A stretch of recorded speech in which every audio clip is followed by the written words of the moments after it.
Thank you so much, Ashutosh, as today. I'm really honored to be talking to you. So I hear that you have worked with us in the past, and also you have now been associated with Rutgers for a while. So I wanted to just ask you and open the stage to see if what has been this entire experience of having worked and of now that you see after 25 years that we are now talking about a whole lot on the advancement on optic fiber and glass science that we have done. What is that first thing that comes to your mind, and how has this journey been? Well, it has been a fantastic journey in a couple of ways. Number one, that when I had joined FTL in 2012, it was my first industry experience. I was a scientist working in a national laboratory in the United States, but it was my first industry experience when I came to FTL. That's one. It was my first optical fiber experience. I'm a glass scientist. I know glass science engineering. Making fiber out of glass was something really new to me, and I learned quite a lot. And the most intriguing part of working at FTL is it's one of the very few companies in the world who can actually make sand to broadband. Basically, that's what I had heard a slogan over there while I was working over there, that we made sand to broadband. Starting from silicon, raw silicon, converting into silicon tetrachloride, and then converting that into really highly pure glass and drawing fiber out of it. It's amazing. Yeah, so you touched it rightly. I mean, when you said sand to broadband, of course, that was one of the, I think, some of the people who have been associated for that long period of time, earlier in time, they actually talk and speak about this. And it still is true to some degree. But now, what exactly do you think about glass science, particularly? You mentioned about a certain topic of, the advancement of going from sand to broadband. But, how do you really see that, going into from optical fiber to the entire network layer, across the network stack that we say? Is there anything that you'd like to talk about that? And what kind of role do you think fiber will play? From my perspective is that 2020 or 2020 is like up to 2030, basically for the next 10 years, 10 to 15 years, it's all about 5G. And fiber is the future of any kind of network connectivity you want, any kind of digital connectivity you want. Fiber is the future. In 2020s, we are looking for 5G. From 2030s onwards, we'll start looking at 6G. 6G will start coming out. In a phased manner, different countries will come out, maybe in the mid of 2030s, in the early 2030s. But fiber is here to stay, and we'll see a massive growth.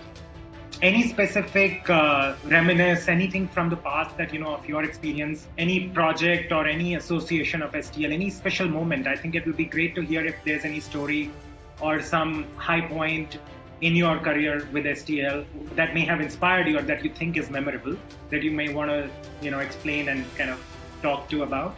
I am really proud of my stay at STL is about my contribution to the organization with regard to mechanical reliability of optical fibers.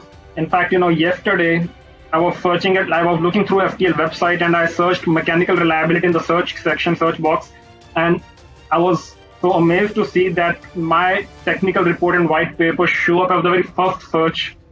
Yeah. And it's still there. FTL is still using that. And then, I still, once in a while, I still receive a query from one of FTL engineers asking me a couple of doubts from my report, although that report was written in 2012. And we are in 2020 now, 8 years down the line. Still, last year when I was there, I went into the QA section, quality assurance section of FTL, and I was surprised people recognized me. Yeah. And they immediately were like, are you the same Dr. Goyal who wrote this report and on mechanical reliability and who actually calculated the lifetime of our optical fiber? I was like, yeah, so it's a feel good moment, right? Like I feel good about it.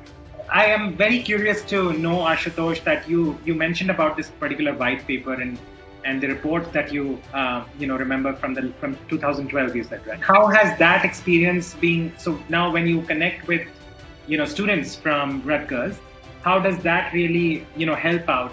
Does it really help? How's the feedback, or how is this helping and aiding in your experience of teaching at Rutgers? Certainly, whatever my learnings were, because even mechanical reliability was something new to me. As a glass scientist, I had worked upon different topics, but in any field you have hundreds of topics to work upon, and you cannot work upon all the hundreds of topics unless you are asked to do that, or there's some motivation behind that. So when I had joined FTL and I was assigned that mechanical reliability of optical fiber topic. So that was something really new to me. It was a learning curve for me. It took me around 6 to 7 months to reach to the point that I can write that report. There's a lot of reading, a lot of understanding, a lot of data crunching, historical data crunching from STL, coming up to that white paper, coming up to that technical report. But then eventually that report actually really helped me because the tools and methods that I used over there for data crunching, now I can use those tools and methods in my own research work at Rutgers. Right. For my PhD students, for example, I can tell them to make statistical analysis in this way or in that way. Anything particular that you see, as a technologist, with respect to fiber technology, what do you see could be the future?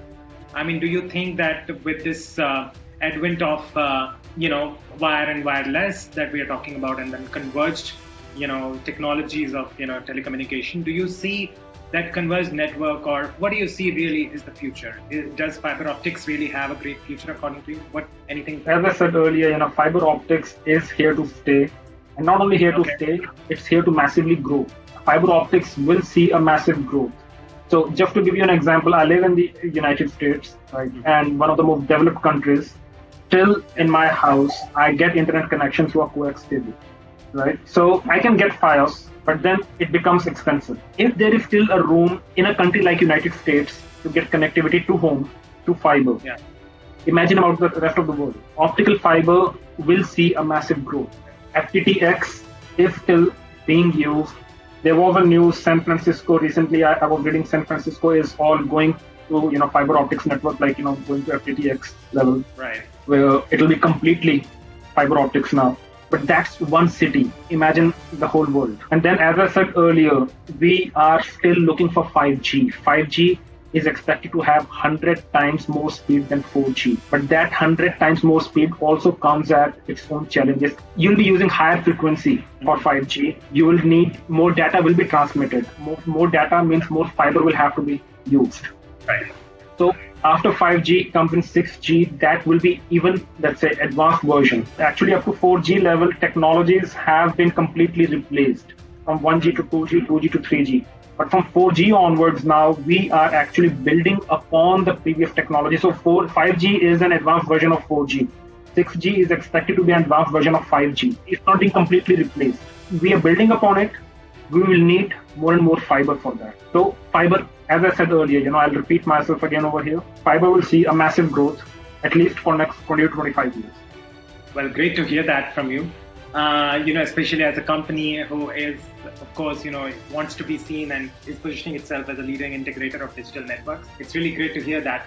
What is your view of STL now, STL 25, that, if we were to look at the last 25 years, what do you see? What is your thoughts around that? How do you see us moving into now expanding our portfolios and becoming more like an integrator of digital networks? Any thoughts from your side? So one thing I really find impressive at STL is that the amount of time in which they have grown out massively, from MCVD in 1990s to coming to OVD, now, building a state-of-the-art Gaurav plant in Shendra in Aurangabad. And so it's really a state-of-the-art plant. I have visited that plant, I have seen it, and it's huge, massive, and it's amazing. It's really, fascinating to be there and see how they are actually using the technology to make those, as I said, sand to broadband, or, starting from silicon, reaching it to pure glass and then drawing fiber out of it in huge, massive preforms. That's great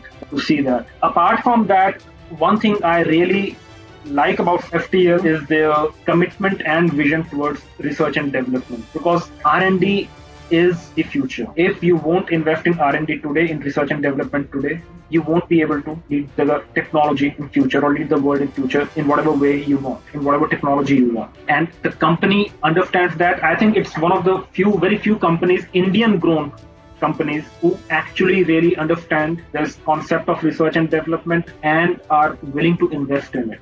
They have a center of excellence, they have a dedicated team in research and development, and they are working towards the growth, towards new technologies, towards towards bringing attenuation of the optical fiber as low as possible, towards next generation optical fibers. This is something rare to see in any Indian company. So, kudos to Sterlite for that. Great. Thank you so very much. Any last message that you might want to give to fellow STL folks and friends of yours, Ashutosh, who you probably miss or anything on this 25th anniversary? Well, I really miss my days at FTL, and last year when I was there, it was, learning, enriching, as well as fun time. Whenever I'm at FTL, it's a lot of fun meeting old friends, colleagues, and then every time I'm there, like last year was when I was actually preparing that course of FTL, during my sabbatical to teach them. I actually learned a lot more than I knew earlier about optical fiber processing. So it has been an enriching experience, a learning experience.